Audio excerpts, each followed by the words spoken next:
Hi guys, so good morning or good afternoon or good evening kung asa man mo karon. So anyway guys, in this video I am going to share kung unsa ko mga experience pag-apply nako og family reunification visa. So on my first video, ag-share nako sa inyo ang mga requirements nga akong i-submit and then nag-share po ko mga tips. But anyway guys, maybe dili mo satisfied sa akong mga tips. You can ask questions kung sa iyong gusto nga ipangutana. And yeah, you can comment on this post, on this video kung sa iyong mga gusto ipangutana. So hello guys, good morning. So in this video guys, I'm going to share with you my experience sa pag-apply nako og family reunification visa. So the first video I shared with you unsa ang mga requirements nga akong gi-submit sa pag-apply nako og family visa. Then in this video I will share my experience, okay? Sa pag-apply nako og family visa. So first guys, since taga Cebu ko, so the only place we can apply a family visa to Germany is kanang in Manila, the German embassy sa Manila. So from Cebu niadto ko og Manila para lang yun sa akong family visa. And then since it was my first time to go to Manila, so para nako kanang scary tungod sa mga tungod sa mga negative feedback from other people. So since it was my first time and then dili ko familiar sa Manila, so di ko gusto mo stay dito og dugay. But I don't have any choice because ang akong appointment that time 8:30 in the morning. So kinahanglan dili ko ma-late sa akong appointment, of course. Pinaka-importante dyan na para sa kuha. And then since layo ang Cebu, so at first gusto ko nga modritso na lang ko mo. Anyway, it's only one hour flight from Cebu to Manila. And then mo direct na lang ko sa embassy.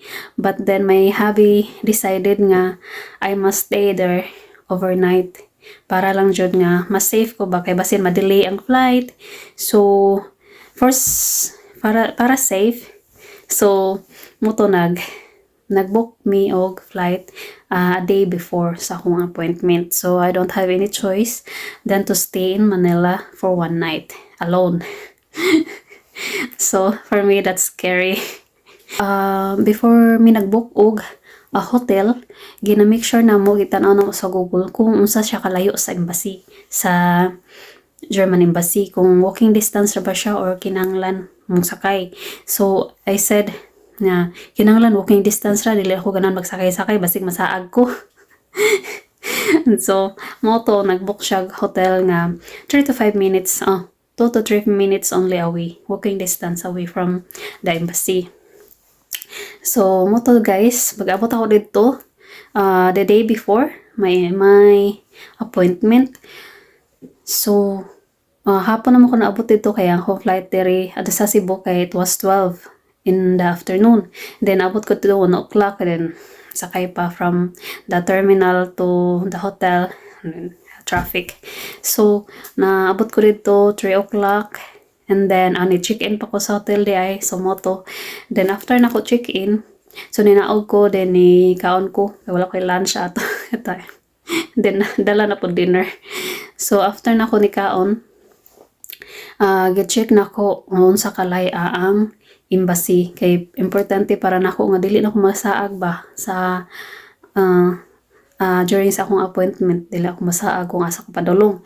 So akong gi-adto ang German embassy kung asa unsa jud kalay. So at first naglibog ko guys kung asa ang pedestre kung asa mo labang kay daghan kayo og stoplight, and then wala may mga tao nang labang, wala may mga kanang mga tao nga padong labang ba. So inani ko guys, basta first time nako sa lugar, maniid ko sa palibot kay basin nanyay man ako di makabayad ta. Makapula ta sa maningid sa ko sa palibot kung unsa ang mga unsay pwede unsay di pwede. So moto guys, naamo ko na ang kasagaran ako nabantayan mga tao kay naog sila sa hagdan yan apoy daghang mga tao na nang gawas gikan sa hagdan ba. So unsay nasa hagdan sa moto niadto ko gikuan ko dito sa kanang mga tao ni uban ko sa mga tao ba nga padong dito padong naog. So moto ako na kitaan ang mga signages kung asa ka padulong padong embassy padong ka north south padong bisag lain-lain nga direction ang na dito sa underpass tunnel man to ilahan ko.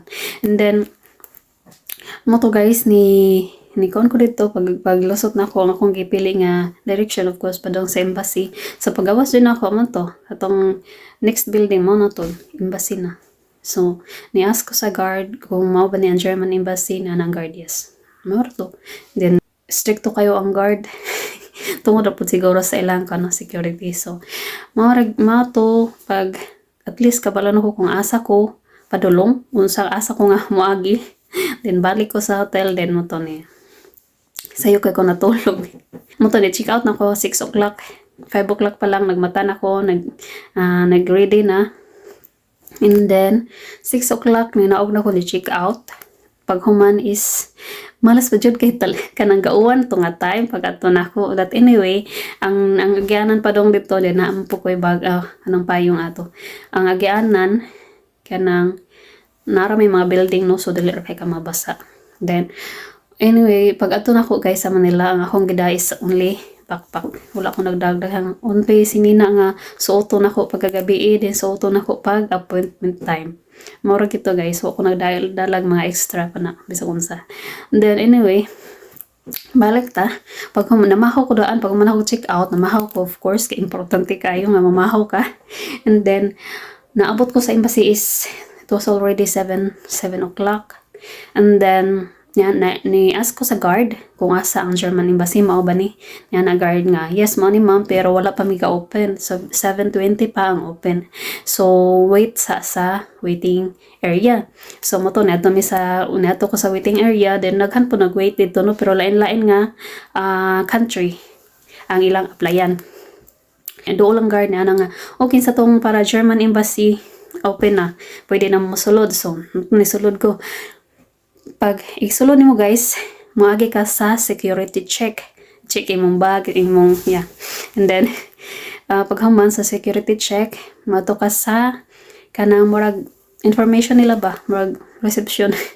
Then ato ni maibilin imong bag, mangutana kung sa orasa may patanaw imong appointment katong ilang letter ba, appointment letter nga i-send sa mo ha, i-print man to nako. So moto gipakita nako ngan bilin og valid ID and then gibilin ang bag. Ang imong dalhon is katurang sudlanan sa imong requirements and then imong pitaka og imong cellphone and then gitagaan ko niya og number 3 nako guys pag abot ako dito ako nag-expect kay sayo pero number 3 nako.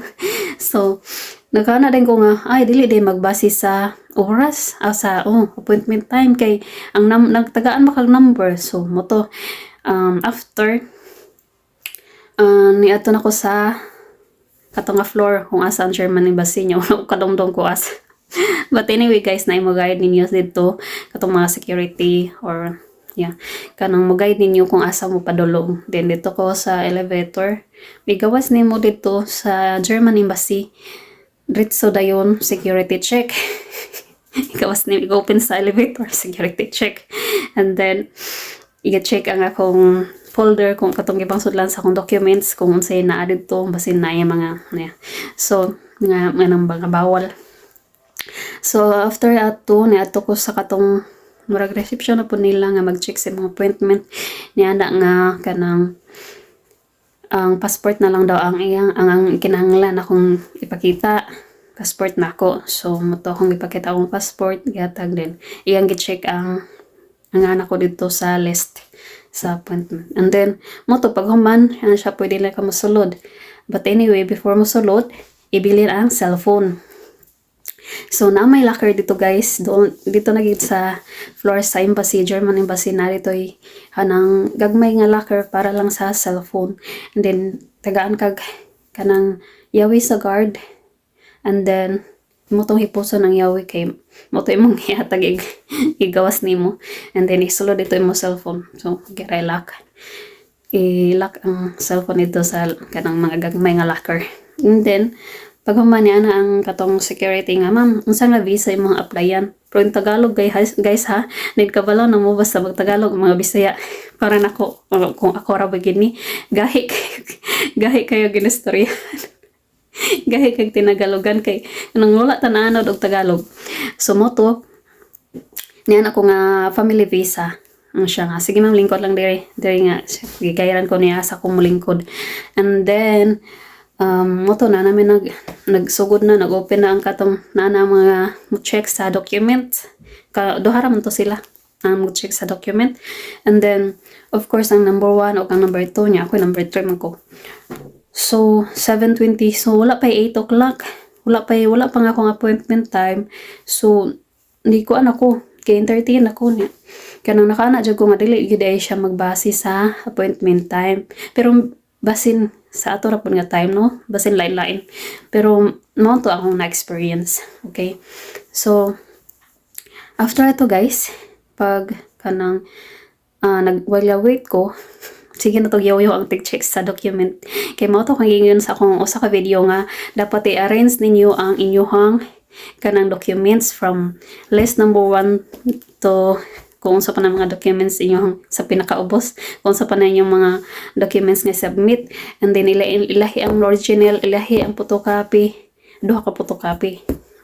So tulo siya ka kuan tanan, bahig ibahig na nyo daan niya. Ang katong naguna na ako kaya number 1 ka wala man gipang bahig ang